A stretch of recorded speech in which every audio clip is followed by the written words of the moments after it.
Hey there, are you ready to lose yourself in a world of darkness and chilling tales? Go ahead, turn off the lights, put on your headphones, and let the shadows pull you in. If you're new here, don't forget to hit that subscribe button, and let me know in the comments when and where are you watching from. It all started on a boring Monday. I was sitting on my couch, scrolling through the App Store for something to pass the time.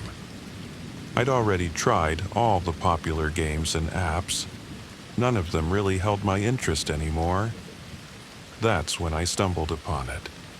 Predicted. The app was odd. No ratings, no reviews, not even a proper description. Just a single tagline. See your future.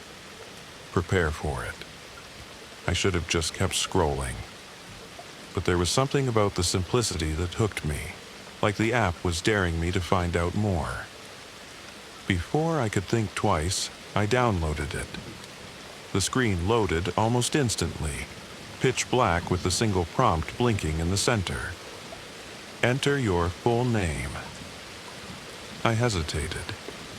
It felt weird, like the app was staring back at me through the screen. But curiosity got the better of me. I typed my name, Jamie Keller, and hit submit. The screen turned white, and a short message appeared. Your future will arrive in 24 hours. Prepare wisely. I snorted. Some lame, fortune-telling gimmick, I thought. Still, there was a timer counting down from 24 hours. I shrugged it off and closed the app, figuring I'd just delete it later. That night, I forgot all about predicted. Until the dream. It wasn't like my usual dreams. This one felt real. I was standing in the middle of a dark street, fog curling around my ankles. I could hear faint whispers, almost too quiet to make out. Then, a man stepped out of the fog, his face shadowed under a wide-brimmed hat. He lifted a hand and pointed at me. 24 hours, he rasped. I jolted awake, heart pounding. The room was dead silent except for the sound of my breathing. My phone lit up on the nightstand, the countdown on the app reading 17:32:10. I tried to shake it off, telling myself it was just a coincidence. But all day, little things started happening. First, the song playing on my Spotify matched the lyrics of a conversation I overheard on the street. Then, I got a text from a friend asking about something I hadn't even told them yet. A class project I hadn't started. The weirdest part? When I checked the app again, the screen had changed. It wasn't a blank timer anymore. Beneath the countdown, a single word had appeared. Careful. By the next morning, I was on edge. The timer had less than 10 hours left. I told myself it was all in my head, but the app kept messing with me. Every time I opened it, there was something new. Words would flash on the screen, cryptic phrases like, "Don't look behind you," or, "The shadows are watching." At one point, I got so freaked out that I tried to delete the app, but no matter what I did, it stayed. Restarting my phone didn't work. Factory resetting didn't work. The app wasn't going anywhere. Then the text started. At first, it was random numbers messaging me things like, "Are you ready?" or "It's almost time." Then I got a photo, my own street, taken from outside my house. When the countdown hit 1 hour, I locked all the doors and windows. My hands were shaking as I grabbed a kitchen knife and sat in the middle of the living room. The app now showed a map. My map. A blinking red dot was moving closer to my location. I don't know how I managed to stay there, but as the timer hit 0000, there was a loud knock on my door. My blood ran cold. I tried to stay quiet, but the knocking came again, louder, more insistent. Finally, I crept toward the door, knife trembling in my hand. I peered through the peephole. No one was there. But my phone buzzed, and when I checked it, the app had a new message. You opened the door. The sound of hinges creaking made me whip around. The back door, locked just moments ago, was swinging open. I don't know what came through that door. I barely remember running, my breath ragged as I stumbled through the dark streets. When I finally looked at my phone again, the app was gone. No trace of it anywhere. But now, every night I hear knocking. On my bedroom door, on the walls. And every time I check my phone, no matter how many times I reset it, I see a single line of text on a black screen. Prepare wisely.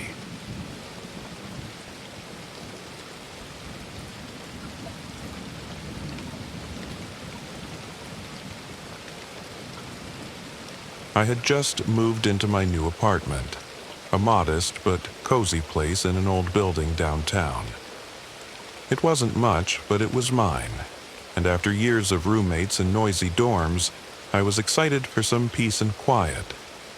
The first night, as I was unpacking, I noticed it. A weird sense that I wasn't alone. The air felt heavy, like someone was standing just behind me, watching. I chalked it up to nerves. It was an old building, after all. The creaks and groans were probably just the pipes settling, and I wasn't used to being by myself. Still, I couldn't shake the feeling. It didn't take long for the small things to start happening. I'd leave my keys on the kitchen counter only to find them on the coffee table. Lights that I swore I turned off would be on when I came home. Once, I woke up to find the bathroom door wide open, even though I was certain I'd closed it the night before. The worst was the corner of the living room.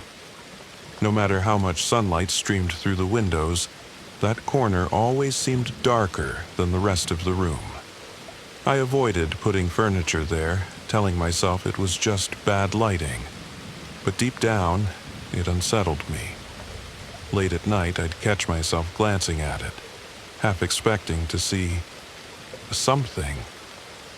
One evening, I was working late on my laptop when my desk lamp started to flicker. The shadows in the room danced along the walls, but that one corner stayed unnervingly still.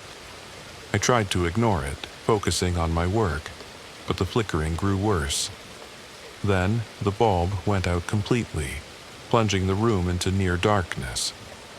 That's when I saw it. A figure, a shadow, darker than the rest, standing in the corner. It wasn't moving, but it was there, unmistakably human-shaped. My chest tightened and I froze. "Who's there?" I whispered, my voice trembling. No answer.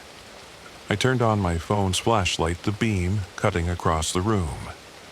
The corner was empty, but I knew what I'd seen. Over the next few weeks, things got worse.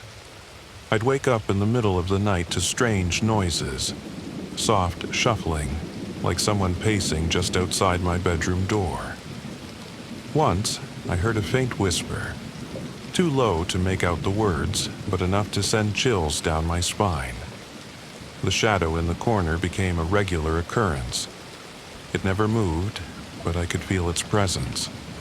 The air in the room would grow colder when it appeared, and the smell of damp earth would fill my nose. I tried to convince myself it was just stress, that I was imagining things. But one night, I couldn't deny it any longer. I was lying in bed, half asleep, when I felt the mattress shift. It was subtle at first, like the weight of a cat climbing up. But I didn't own a cat. My heart raced as the pressure grew heavier, moving up the bed toward me. I couldn't move, couldn't scream.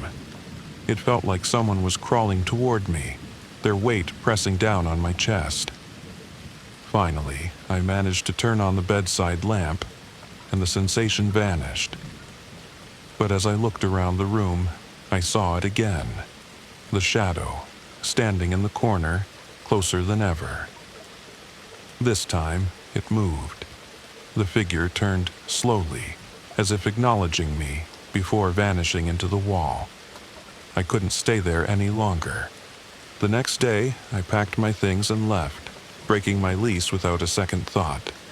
The landlord wasn't surprised. He didn't say much, but as I handed over the keys, he muttered something that stuck with me. "You're not the first to leave early. That apartment, it's got a history." I didn't ask for details. Now I live in a new place, far away from that building. But sometimes, late at night, I think about that shadow. The way it stood there, waiting. And I wonder if it followed me.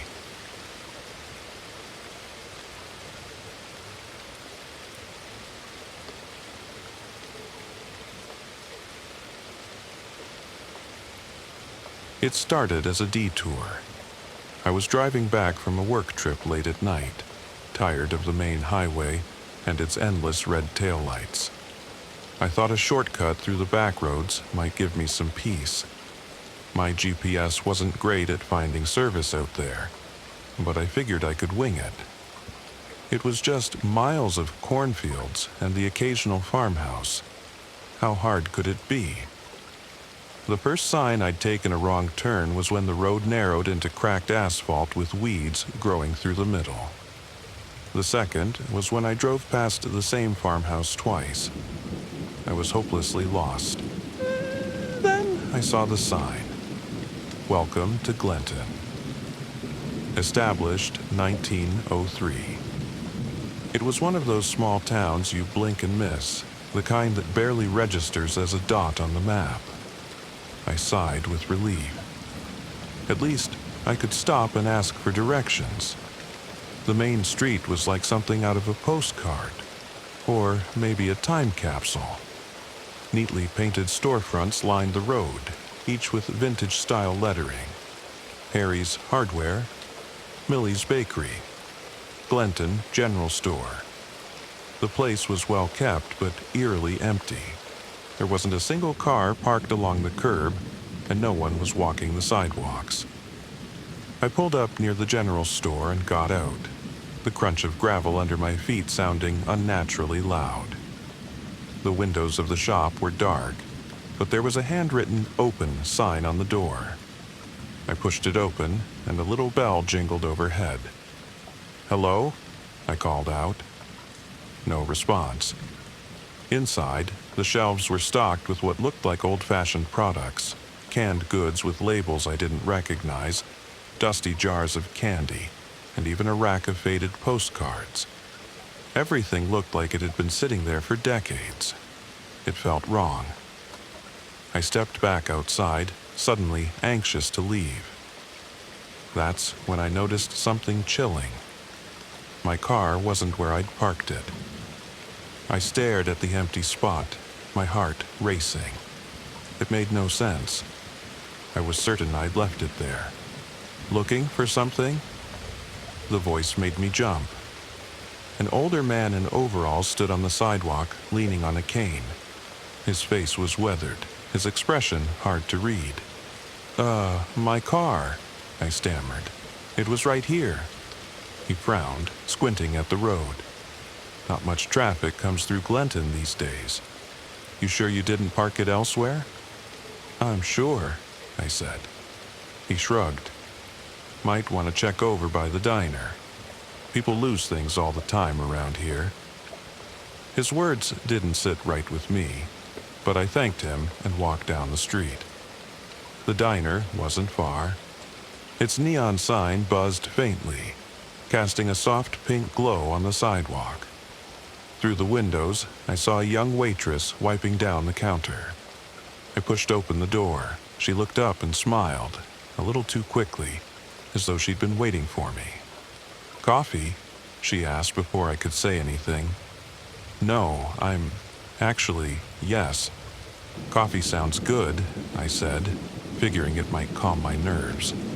"But, I was hoping someone could help me. My car disappeared." She nodded like it was the most normal thing in the world.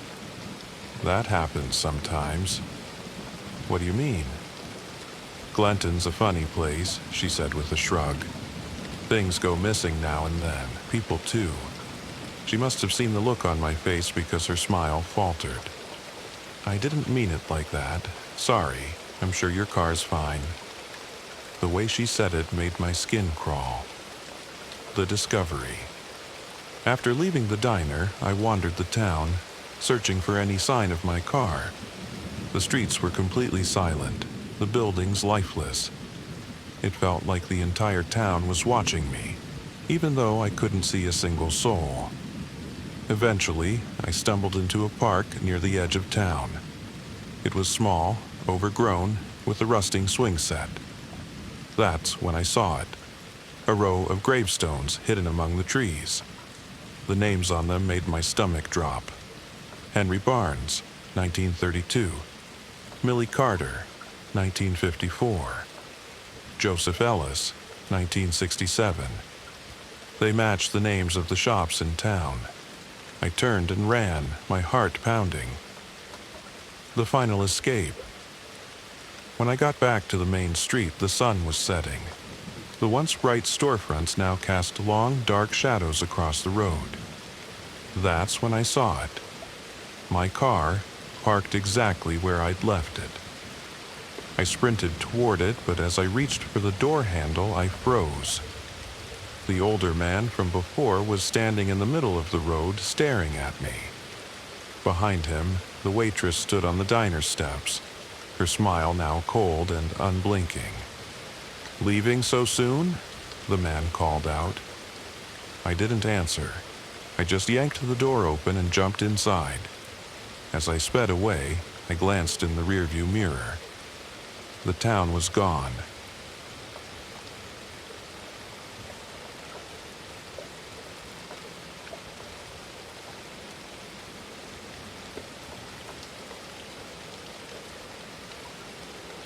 My house key was gone.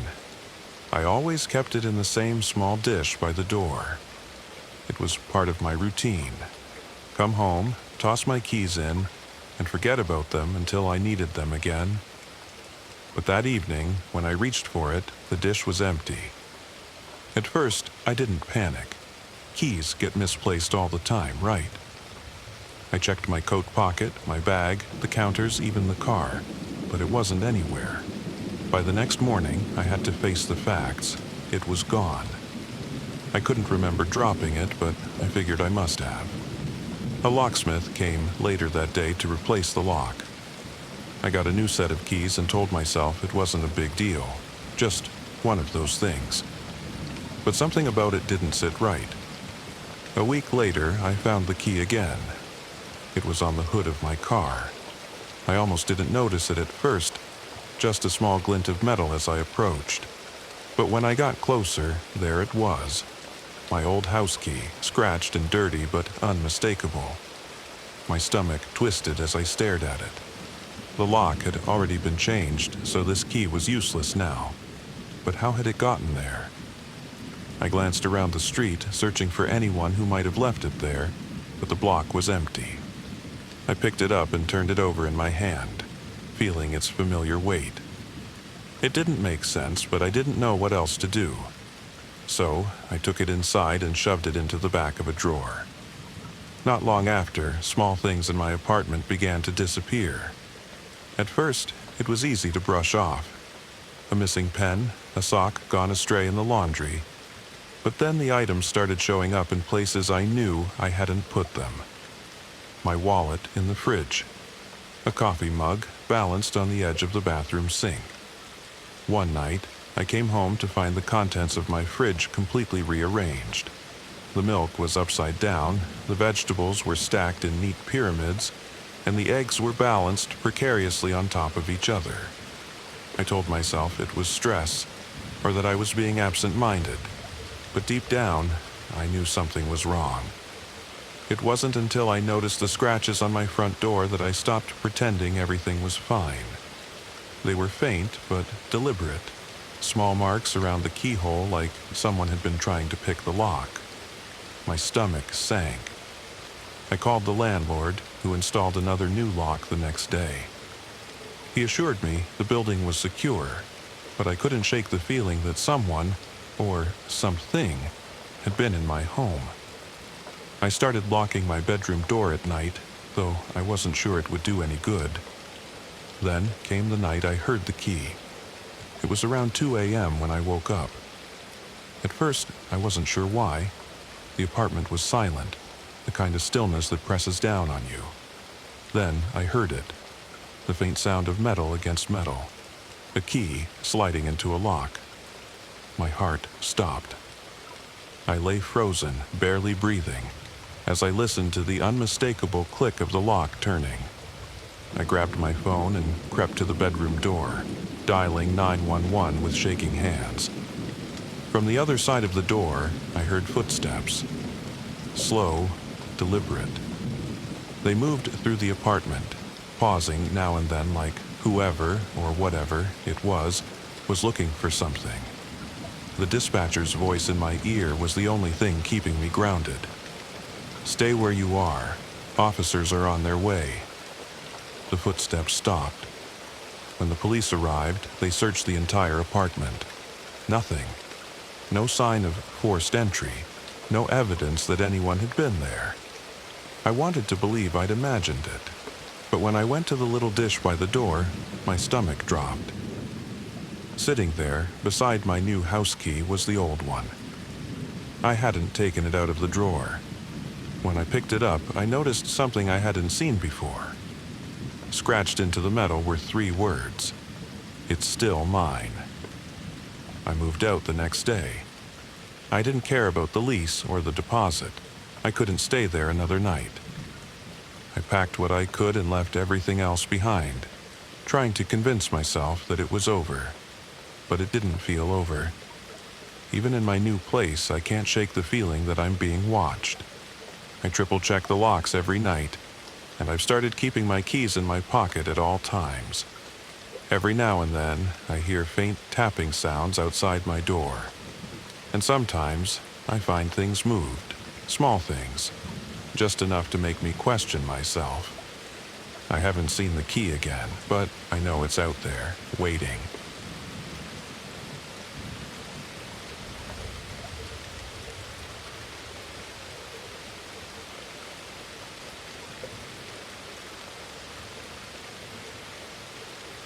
It was supposed to be a quiet retreat. After a brutal breakup and months of stress at work, I decided to rent a small cabin in the mountains to get away from everything. A friend of a friend owned it. An older guy named Ron, who barely used the place anymore. "It's remote," he said when I called to book it. "No internet, no neighbors, just snow and trees. Perfect for someone looking to unplug." That's exactly what I wanted. The idea of being alone with nothing but books, a fireplace, and my thoughts sounded like heaven. But by the 3rd day, I realized there's a difference between being alone and being isolated. The first 2 days were peaceful. I'd wake up to sunlight streaming through the windows, the snow sparkling outside like a postcard. I spent my mornings reading by the fire and my afternoons wandering the nearby trails, marveling at how quiet the forest was. It was the kind of quiet that made you hyper-aware of every sound. The crunch of snow underfoot, the creak of the cabin settling, even the occasional distant snap of a tree branch. It all seemed magnified in the stillness. On the 3rd night, I heard it for the first time. A faint knock at the door. It was almost midnight, and I was curled up on the couch with a blanket. The knock was so soft that I thought I'd imagined it. But then it came again, slightly louder this time. I froze, my heart pounding. No one else was supposed to be out here. I walked to the door, hesitated, then peeked out the small window. Snowflakes drifted lazily in the darkness, but there was no one there. Just the trees and the thick white silence. The knocking didn't happen again that night, but it left me on edge. The next day, I tried to brush it off. Maybe it had been the wind or a branch hitting the cabin. but when I stepped outside, there were no trees close enough to the door for that to make sense. Then I saw them. Footprints. They started at the edge of the forest and led straight to my front door, stopping just short of the threshold. There were no tracks leading away. The snow was fresh, untouched except for those prints. Someone had been there. I thought about leaving, but the road back to town was long, winding, and snowed in after the recent storm. Besides, I told myself, it was probably a hunter or someone lost who decided not to bother me after all. That night, I locked every door and window before going to bed. I woke up around 3 a.m. to the sound of shuffling outside. It was faint, like someone walking slowly around the cabin. My breath caught as I listened, the sound of my heartbeat almost drowning it out. Then, softly, I heard a new sound.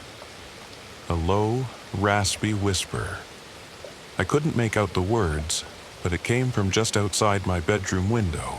I didn't dare look. The next morning, I forced myself to investigate. The footprints were back, circling the cabin this time. They were deep, uneven, like whoever made them was limping or dragging one foot. Near the bedroom window, I found something that made my stomach turn. A handprint smeared across the glass. It was long and thin, the fingers unnaturally stretched, almost claw-like. That night I stayed up late, sitting by the fireplace with a kitchen knife at my side. The cabin was silent except for the crackling of the fire. Then the knocking started again. It was louder this time, more urgent. Not just at the door, on the windows, the walls, even the roof. It sounded like someone, or something, was surrounding the cabin, trying to find a way in. I shouted, "Who's there? What do you want?" The knocking stopped. Then, from outside the front door, I heard the same raspy whisper as before. This time, the words were clear. "Let me in." I didn't sleep that night. At the first light of dawn, I grabbed my things and left. The storm had eased enough for me to drive out, though the winding mountain roads were treacherous. As I made my way down the hill, I glanced in the rearview mirror. For a split second, I thought I saw someone standing in the middle of the road behind me. A tall, thin figure, its face obscured by shadow. When I looked again, it was gone. I told Ron about what had happened, hoping he'd laugh and tell me the place was haunted by some harmless old legend. Instead, his face went pale. "You saw it, didn't you?" he said quietly. "What do you mean?" I asked. Ron hesitated before answering. "You're not the first. The cabin's been in my family for years, but there's a reason no one stays there long. I don't know what it is, but it doesn't like to be alone." I moved out of the city a few months later, closer to friends and family. But sometimes, when it's snowing, I hear a faint knock at my door and feel the same chill I did that night. I never open it.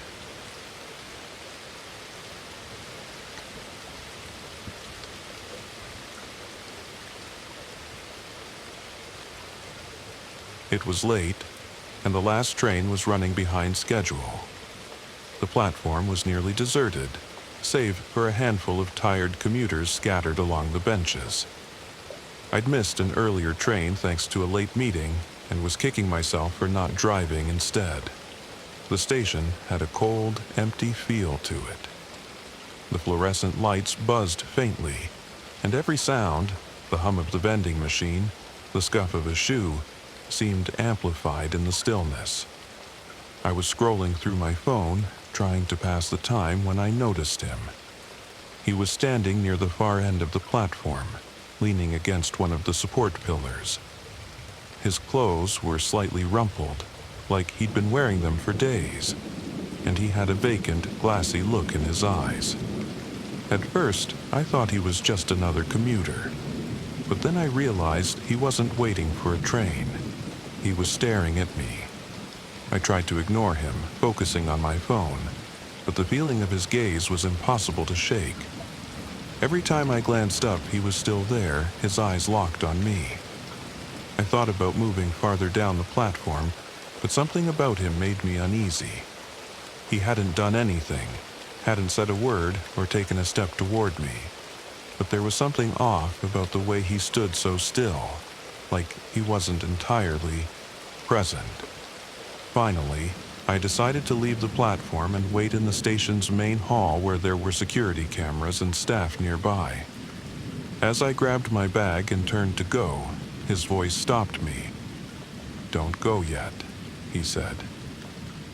It was quiet but clear, cutting through the hum of the station like a knife. I froze.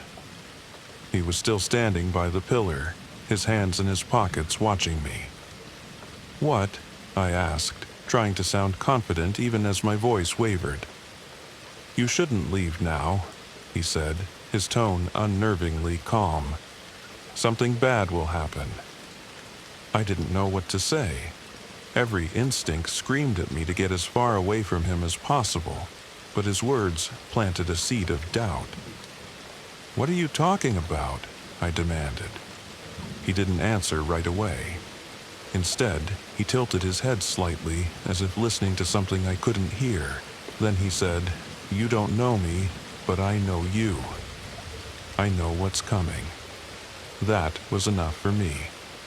I turned and walked briskly toward the main hall, my heart pounding. When I reached the main hall, I felt a little safer. There were more people milling around, and the station attendants were visible behind their desk. I decided to wait there until my train arrived, trying to convince myself that the man was just some harmless eccentric. But then, out of the corner of my eye, I saw him again. He was standing in the shadow of one of the archways, half hidden but unmistakably watching me. He didn't move. I glanced at the attendants, wondering if I should report him, but when I looked back, he was gone. The train finally arrived, and I boarded, eager to put as much distance as possible between myself and that station. I chose a seat near the middle of the car, surrounded by other passengers, and tried to shake off the lingering unease. The train pulled out of the station, the city lights flickering past the windows. I was starting to relax when I heard it. A voice. "You shouldn't have left." My blood ran cold. It was his voice, clear as day, even though I hadn't seen him get on the train. I looked around, but no one else seemed to notice. The passengers were absorbed in their books, their phones, their conversations. Then I saw him. He was sitting at the far end of the car, staring at me. I couldn't take it anymore. At the next stop, I got off the train, even though it wasn't mine. I didn't care. I just needed to get away from him. As I stepped onto the platform, I glanced back at the train. He was still sitting there, but this time, he smiled. It wasn't a friendly smile, it was knowing. The train doors closed, and it pulled away, disappearing into the dark. I took a cab the rest of the way home, and didn't tell anyone about what had happened. What would I even say? That some strange man had followed me and seemed to know things he shouldn't. But here's the thing. A week later, there was a news report about a train derailment. It was the same train I'd been on, the same route, the same time. Several people were injured, and 2 passengers were killed. I don't know how he knew, I don't know who or what he was, but I can't stop thinking about his words. Something bad will happen.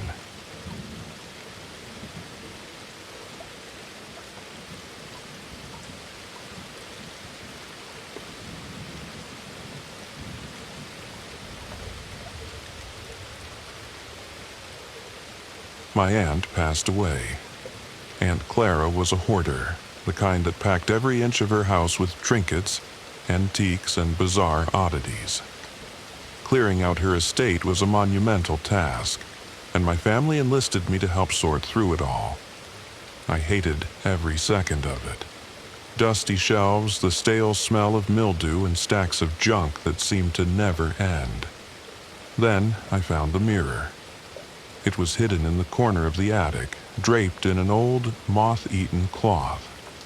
The frame was ornate, black and silver carved into twisting vines and strange faces. Even under the grime, the craftsmanship was mesmerizing. I pulled the cloth away, revealing the mirror beneath. For a moment, I couldn't look away. My reflection stared back at me, but something about it felt off. I chalked it up to the lighting or the dust. I was exhausted, after all. "Take it," my mother said when I showed it to her. "Clara would have wanted you to have something." I didn't argue. The mirror was beautiful, and it seemed a shame to leave it behind. I hung the mirror in my bedroom above my dresser. At first, I barely noticed it. Life went on as usual, but then I started seeing things. It wasn't anything dramatic, just little flickers, like movement in the corner of my eye. At first, I thought it was my imagination, or maybe just the light playing tricks. But the more I stared into the mirror, the more certain I became that something was wrong. My reflection didn't move the way it should. I noticed it one night when I leaned forward to adjust my necklace. In the mirror, my reflection hesitated for a split second too long before mimicking the movement. My chest tightened, but I told myself it wasn't real. It couldn't be. Then there were the whispers. I heard them late at night, faint and barely audible, like a voice trapped beneath layers of water. I'd sit up in bed, straining to hear, but the sound always faded when I got closer to the mirror. It wasn't until I accidentally broke a picture frame that I realized the mirror had a deeper power. I had been rearranging my dresser, shifting things around in front of the mirror. I knocked over a framed photo of me and my ex-boyfriend, Eric, and the glass shattered across the hardwood floor. That night, I dreamed of him. In the dream, Eric was standing in my room, his face pale and eyes hollow. He reached for me, whispering, "Why did you let me go?" His touch was icy, and I woke up gasping for air, drenched in sweat. The next day, I couldn't shake the feeling of his presence. I checked his social media out of morbid curiosity, only to discover he had been in a car accident 2 nights ago. He was alive, but barely. That's when I realized the mirror didn't just reflect me. It reflected my regrets, and it had the power to make them real. I began to spiral. Every time I stood in front of the mirror, I felt it pulling me deeper, showing me things I wanted to forget. It brought back my old dog, Max, who I'd left outside one night as a teenager, only for him to be hit by a car. I woke up to the sound of barking, and when I looked outside, I swore I saw him sitting in the yard, staring up at my window. It showed me my grandmother, who I hadn't visited enough before she passed. One night, I saw her in the reflection, standing just behind me with a sad smile on her face. Each vision felt more vivid, more real. I couldn't eat, couldn't sleep. The mirror consumed me, filling my mind with guilt and sorrow. And then, it gave me an offer. I was sitting on the floor in front of the mirror, tears streaming down my face, when the whispering began again. But this time, the voice was clear. "I can take it away," it said. I stared into the glass, my reflection tilting its head as it spoke. "All your regrets, all your pain, I can make it disappear." "How?" I whispered. "Give me a part of you," it replied. "A piece of your soul. The deeper the regret, the greater the cost." I didn't know what that meant, but I was desperate. I wanted the pain to stop. So, I agreed. The price. The next morning, the visions were gone. My mind felt clear, almost blissful. But things started disappearing.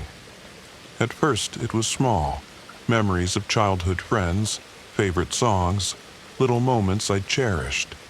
Then, it was bigger things. My sister called, furious that I hadn't shown up to her wedding years ago. I couldn't remember ever being invited. It hit me when I looked at an old family photo and saw a blank space where I should have been. The mirror wasn't erasing my regrets. It was erasing me. I knew I had to get rid of it. I wrapped the mirror in thick fabric, locked it in my car, and drove to the nearest lake. But as I stood on the shore, ready to throw it in, the fabric slipped, and I caught one last glimpse of my reflection.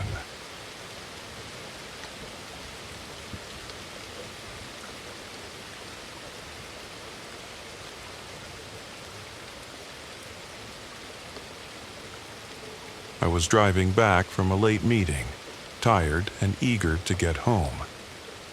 The highway stretched on for miles, empty and dark, with the occasional flash of headlights from the other direction. I had driven this route dozens of times, but that night I made a snap decision. My GPS showed a back road that could shave off 20 minutes, and I thought, why not? The road was narrow and unlit, flanked by thick woods on both sides. My high beams carved a path through the darkness, but the farther I went, the more isolated it felt. At first, it was a relief to escape the monotony of the highway, but as the minutes ticked by, I began to notice things I couldn't explain. The first thing that struck me was the complete lack of signs. No speed limits, no mile markers, not even a dead-end warning. Then came the turns. They weren't sharp, but they were frequent, curving just enough to make it feel like I was going in circles. I checked my GPS, but the signal was weak and the map wouldn't load. I told myself it was just a dead zone, nothing unusual for a rural area. That's when I saw the first car. It was parked on the side of the road, its hazard lights flashing. As I passed, I glanced at the driver's seat and felt a chill. It was empty. I tried to shake it off, but the feeling lingered. It wasn't just the empty car, it was the way the woods seemed to press closer, their shadows stretching across the road like fingers. 10 minutes later, I passed another car. This one had its headlights on, but again, there was no one inside. I began to feel a creeping sense of unease. My hands tightened on the wheel as I checked the time. Somehow, 40 minutes had passed since I'd turned onto the back road, but I should have been home by now. I hit the home button on my GPS, hoping it would recalibrate, but it just spun aimlessly. That's when I heard it.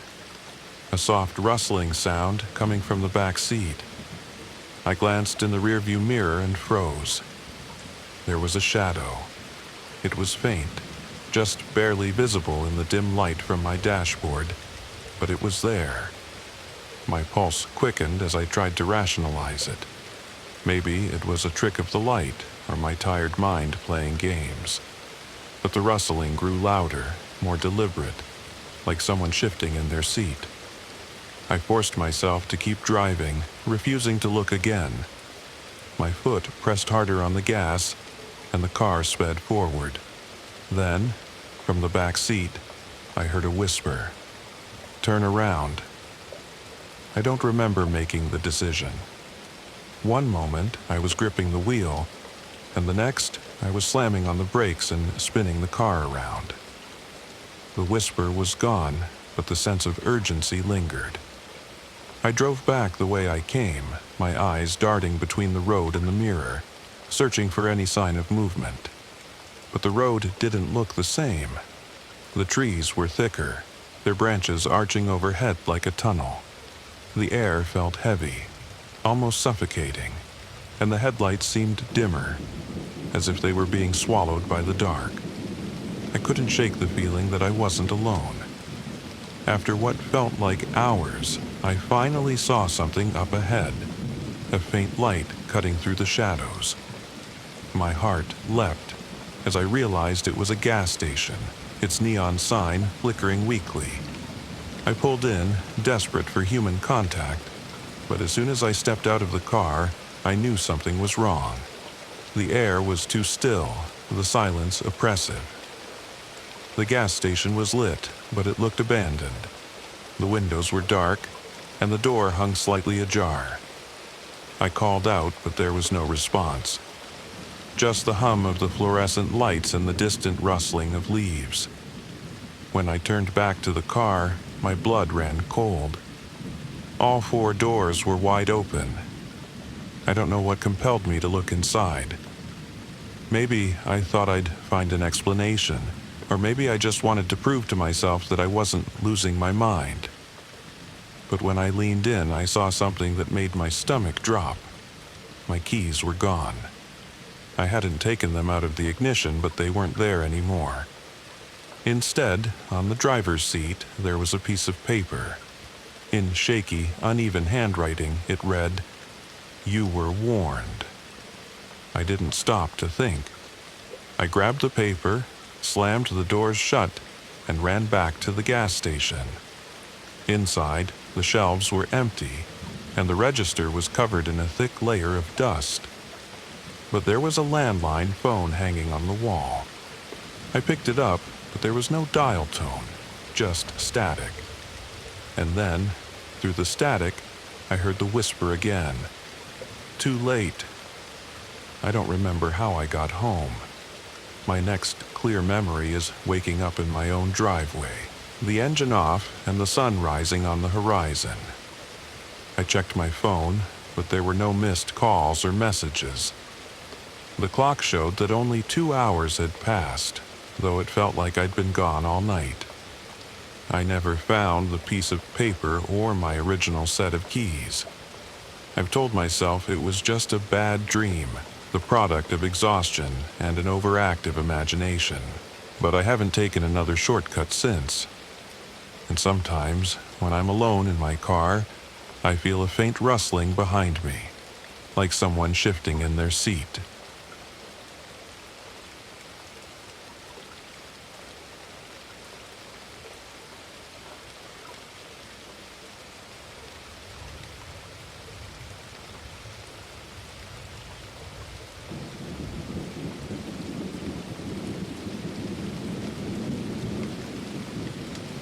When the house next door finally sold, it felt like a relief.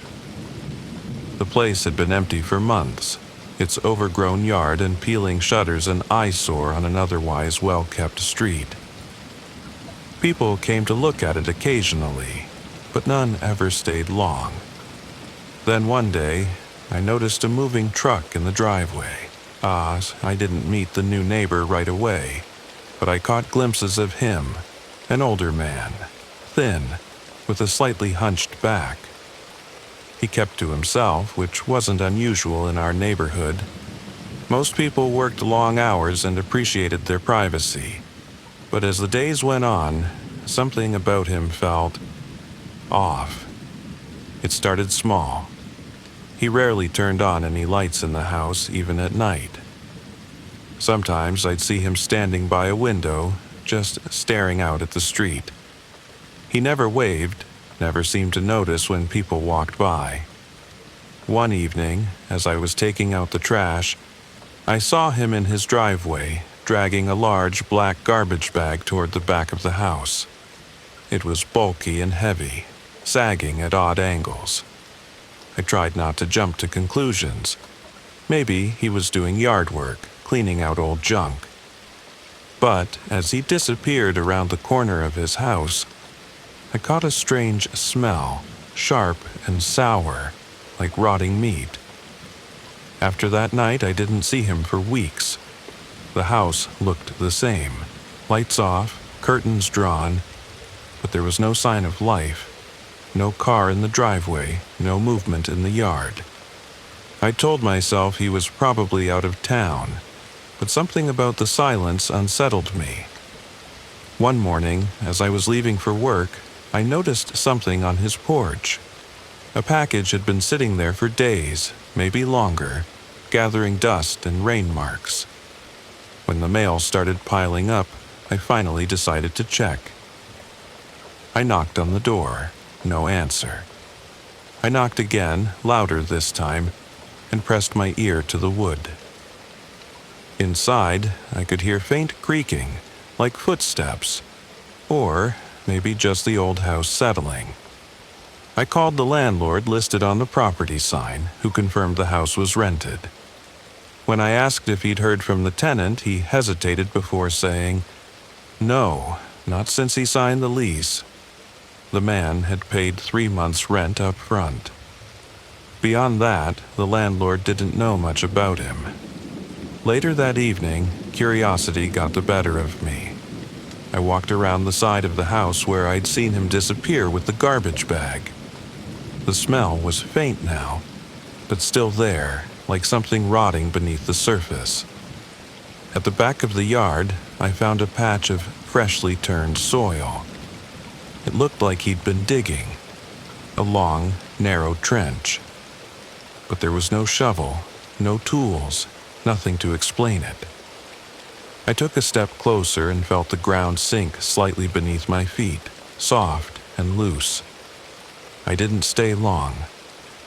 That night, I called the police. The officers showed up the next morning. I watched from my porch as they knocked on his door, called out, and eventually forced their way inside. They were in there for hours, but when they came out, their faces were pale, their expressions tight.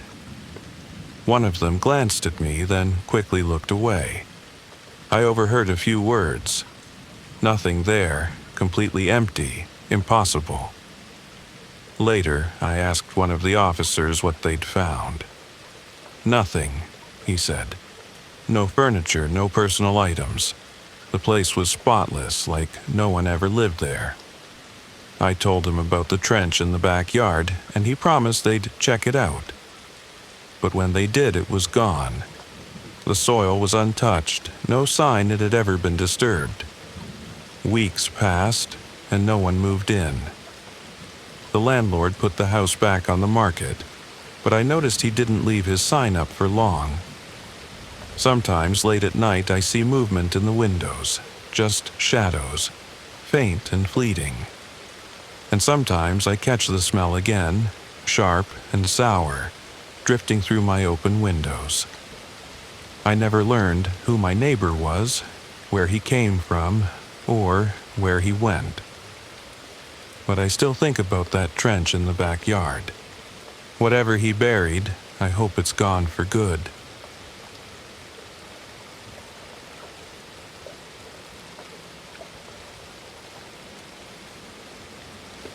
I've always found a strange comfort in the sound of my wife softly humming lullabies to our baby through the monitor. After long, stressful days, the melody drifting through the crackle of static became a routine, a small moment of peace amidst the chaos of life. Every night, the same lullaby, gentle and repetitive, would fill our home. That familiar tune was my signal to let go of the day's weight, knowing our baby was being soothed to sleep. Last night, though, something felt off. I was exhausted, barely able to keep my eyes open. As I lay in bed, that lullaby began to drift through the monitor again, just as it always did. I listened to it, letting the soft notes pull me closer to sleep. But then, a faint nagging feeling crept in. The humming. It sounded different. The sound wasn't as clear, as though it was coming from much farther away, like the nursery had somehow expanded, pulling the familiar song through a strange, distant tunnel. I sat up a little, groggy, but suddenly more alert, trying to pinpoint what was wrong. The melody itself was the same, unbroken, yet I couldn't shake this growing sense of unease in my chest. Something didn't feel right, and I couldn't figure out why. My eyes drifted to the side, And that's when I felt a cold wave of panic wash over me. My wife was lying next to me, fast asleep. Her breathing was slow, deep, completely relaxed. She hadn't moved. She wasn't in the nursery. Yet the humming continued, unwavering, coming from the monitor. I froze. My heart began pounding in my ears, the soft hum now chilling rather than calming. My mind raced to make sense of what I was hearing, but there was only one horrifying conclusion. If my wife was right here, who was in the nursery? Who was humming to our baby? I stared at the monitor, my stomach twisting into knots. The light from the small screen flickered in the dark room, illuminating the soft outline of the nursery. The camera showed our baby peacefully sleeping in the crib, completely undisturbed. The crib was empty except for our child, but the humming continued, soft and steady. I thought about waking my wife, but something in me hesitated. I didn't want to scare her, not yet. Maybe I was just tired. Maybe it was some kind of glitch. Monitors can pick up strange signals sometimes, right? I reasoned with myself, though deep down, I knew something was terribly wrong. I needed to check. Slowly, I slid out of bed, careful not to make a sound. The humming still echoed through the monitor, soft and sweet, as if beckoning me to the nursery. I tiptoed down the hallway, every creak of the floorboards making my skin prickle with unease. The door to the nursery was ajar, just a sliver of light from the nightlight spilling out into the hall. I paused, heart racing. The humming was clearer now, louder, but still wrong. It wasn't just distant, it was distorted, like whoever was singing wasn't quite human. My hand trembled as I reached for the door, pushing it open just enough to peer inside. There was nothing there. The room was exactly as it should be. Our baby still peacefully sleeping, the mobile gently turning above the crib. But the humming, it wasn't coming from any visible source. It was just there, hanging in the air, as though the room itself was humming. A low, vibrating melody that didn't belong. My pulse quickened as I stepped fully into the room. The moment I did, the humming stopped. Silence, cold and sudden, pressed in on me. I stood there for what felt like an eternity, listening to nothing but my own ragged breath, my heart pounding in my chest. I took a step toward the crib, my body tense, every muscle on high alert. The baby stirred slightly but remained asleep, completely unaware of the strange presence that had filled the room just moments ago. And then I heard it again, faint, distant, like it was moving away. The humming. Only this time, it wasn't coming from the monitor. It was coming from the baby's closet. My heart skipped a beat, a sickening dread pooling in my stomach. The closet door was closed, but the sound was unmistakable.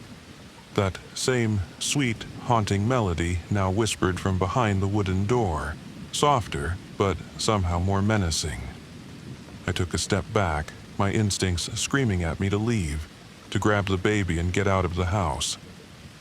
But something in that humming, in the way it crawled under my skin, held me in place. It felt like the sound was watching me, waiting for me to make a move. With a shaking hand, I reached for the closet door. My fingers brushed against the cold metal knob, and for a moment, I hesitated. Every part of me wanted to run, but I had to know. I had to see what was behind that door. I twisted the knob slowly, inching the door open. As soon as I did, the humming stopped. I peered inside, my heart hammering in my chest. The closet was empty, nothing but clothes, toys, and darkness. But the feeling of being watched didn't go away. I backed out of the room, my body tense, feeling like something was right there, just out of sight, lingering in the shadows. I scooped up my baby and hurried back to the bedroom, my heart pounding as I locked the door behind me. I climbed into bed, holding my child close, my mind racing with questions I didn't have answers to. As I lay there, wide awake, I listened to the silence, waiting for the humming to return.